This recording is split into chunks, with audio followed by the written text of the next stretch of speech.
Dalam nama Bapa dan Putra dan Roh Kudus. Amin. Allah Bapa di surga,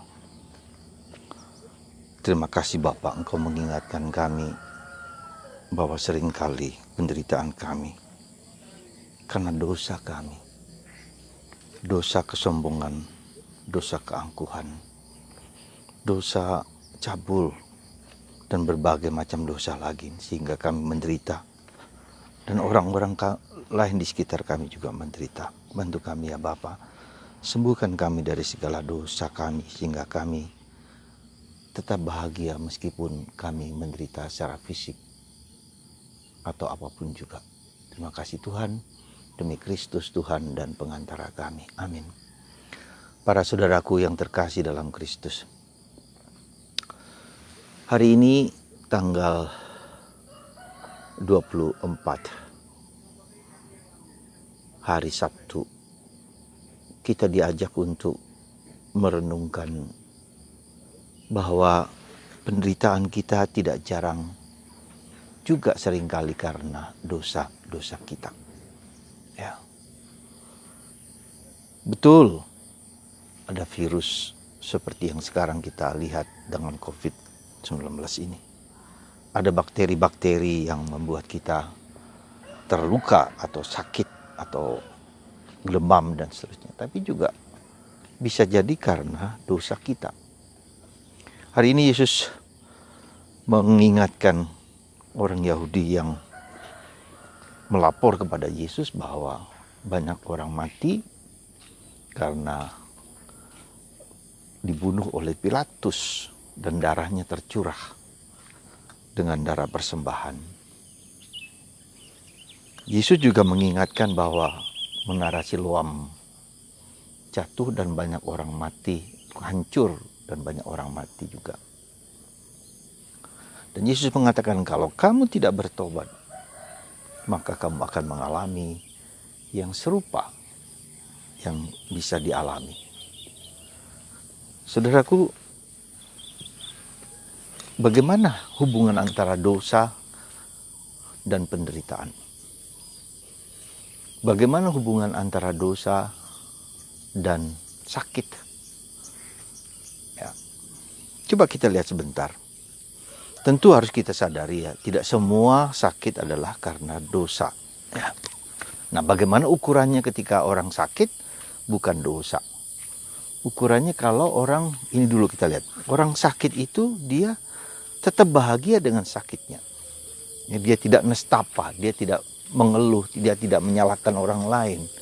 Tapi dia menerima kesakitannya itu sebagai anugerah di mana dia menjadi lebih dekat dengan Tuhan, lebih dekat dengan orang di sekitarnya, dan dia merasa tenang, damai meskipun ada bagian dari tubuhnya yang digerogoti karena suatu penyakit tertentu. Nah itu, ketika orang mengalami itu, ya, cara pikir dan cara pandangnya menjadi sangat positif, sangat konstruktif. Ya, Paulus mengatakan penderitaan kita itu untuk apa? Tidak sebanding dengan penderitaan yang dilakukan oleh Yesus. Dan penderitaan kita itu melengkapi apa yang menjadi kurang dari penderitaan Kristus. Nah, itu Paulus. Jadi ketika dia mengalami penderitaan, dia dipenjara dan seterusnya, itu bagi dia merupakan satu bagian untuk ikut serta dalam penderitaan Kristus. Ya. Nah, itulah saudaraku terkasih, itu yang penderitaan yang bukan karena dosa. Ya.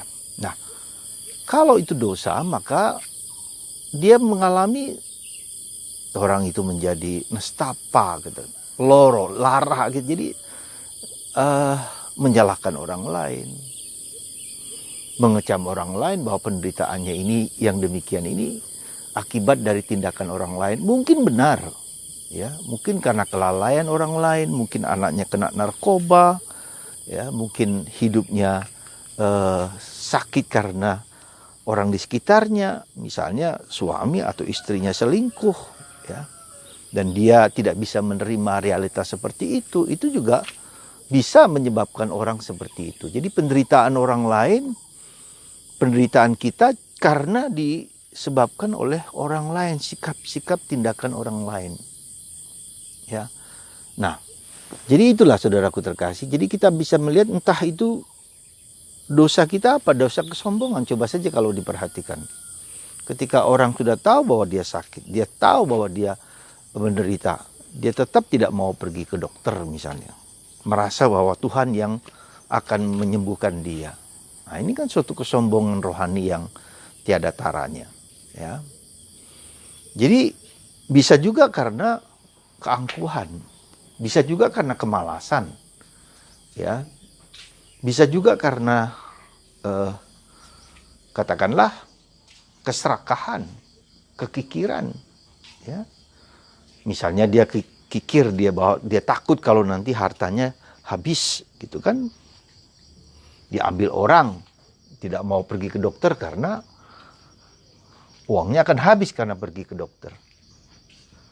Atau serakah, ingin berpikir terus, ya, berpikir bahwa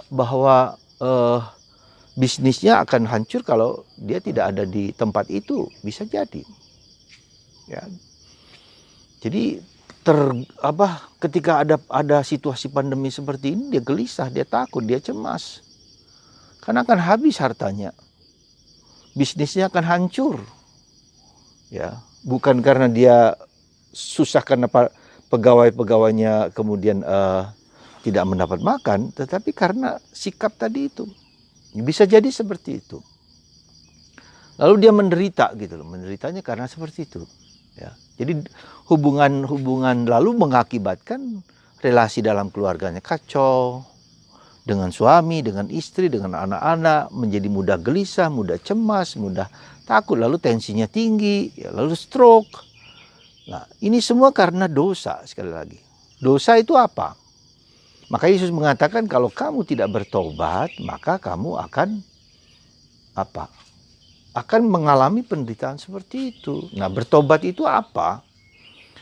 Ya, tidak berarti bahwa kita sudah ke gereja, tidak berarti bahwa kita sudah melakukan doa-doa rosario, doa. Saya sudah berdoa Romo, saya sudah mempersembahkan apa saja Romo untuk itu. Betul, bagus. Tapi bertobat itu harus dilihat dari perspektif yang lebih luas. Ya. Perspektif apa? Perspektif bahwa orang berdosa itu terlalu mengikatkan diri kepada dirinya sendiri, gitu loh. Seolah-olah dirinya itu menjadi Tuhan, seolah-olah dia mengontrol kehidupan dia. Ini kata penting saya kira harus kita sadar, mengontrol kehidupan. Aku mengontrol hidupku, mengontrol orang lain, mengontrol perusahaan, mengontrol siapa saja ingin kita kontrol. Seolah-olah kita yang berhak menentukan hidup mati diri kita. Nah, ini dosa kesombongan ini. Keangkuhan ini, ya. Jadi saudaraku terkasih dalam Kristus, mari kita lihat. Jadi pertobatan itu belajar mempersembahkan pikiran, perasaan, hidup kita tidak kepada diriku, tetapi kepada Tuhan, ya, kepada Bunda Maria. Nah, ini proses penyerah ini yang kita sebut dengan penyerahan diri dan iman itu seperti itu sebetulnya. Saya mempersembahkan hidupku ke dalam hati Yesus. Maka devosi kepada hati kudus Yesus itu maksudnya apa? Maksudnya supaya kita mempersembahkan seluruh diri kita itu ke dalam hati Yesus yang sungguh perhatian, sungguh peduli dengan kita. Jadi simbolisme hati itu adalah simbolisme dari apa? Simbolisme dari kehidupan kita. Ya. Nah, maka kalau kita melihat hati Yesus itu mau mengatakan bahwa kita mau melihat bahwa aku mempersembahkan hatiku, pikiranku, perasaanku, seluruh ragaku ke dalam hati Yesus, dan Yesus yang mengontrol kehidupanku. Sekali lagi, yang mengontrol kehidupanku. Nah, disitulah justru perjuangan kita ternyata tidak mudah. Beriman itu tidak mudah. Jalan kecil Santa Teresa dari kanak-kanak Yesus itu adalah jalan penyerahan diri. Jalan iman. Ya. Dan itu yang membuat orang damai. Maka kalau kita berdoa itu bukan meminta, bukan memaksa. Bukan mengontrol Tuhan, bukan mengatur Tuhan. Tuhan aku begini, Tuhan aku begitu. Engkau cocok dengan menyesuaikan dengan apa yang ku kehendaki. Bukan. Belajar menyerahkan diri, belajar mempersembahkan pikiran, belajar mempersembahkan hati, kegelisahan, kecemasan kita, problem hidup kita. Lalu lihatlah dalam hati Yesus itu, kita letakkan problem kita di hati Yesus itu, ya. Nah, itu yang menjadi kata kunci kita ketika Bunda Maria juga begitu, ya, hidupnya. Yesus juga begitu. Pada akhirnya mengatakan, coba lihat di salib itu. Ke dalam tanganmu kuserahkan diriku ya Tuhan. Ke dalam tanganmu kuserahkan nyawaku ya Tuhan. Gitu kan. Ya. Jadi saudaraku yang terkasih, sekali lagi, betapa tidak mudahnya, ya, betapa tidak mudahnya untuk beriman itu. Tapi harus mulai dari diri kita sendiri, harus mulai kita belajar mempersembahkan hal-hal kecil, ya, jangan mengontrol. Dan cara kita berdoa, coba perhatikan, ya, tidak mengontrol Tuhan, tidak memerintah Tuhan, tapi mempersembahkan. Lalu kita bukan pelaku utama di situ. Tuhan yang menjadi pelaku utama. Ya. Roh Kudus yang menjadi pelaku utama. Maka mari saudaraku kita bertobat, ya.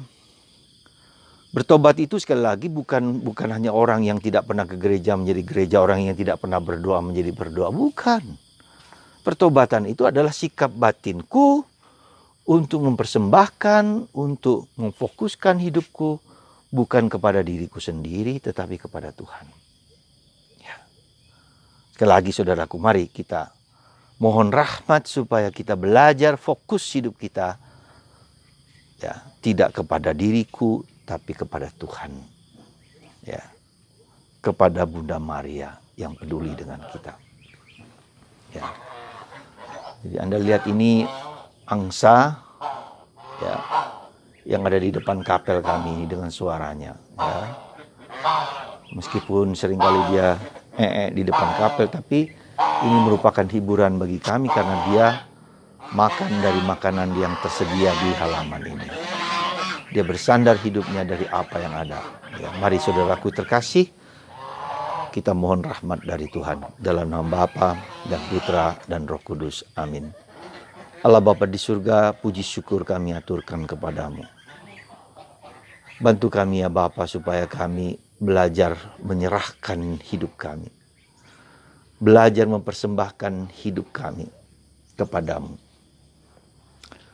Sehingga kami bersandar kepadamu.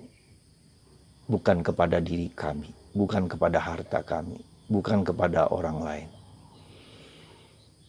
Tapi kepadamu. Runtuhkanlah gunung-gunung kesombongan kami. Runtuhkanlah dosa-dosa kami.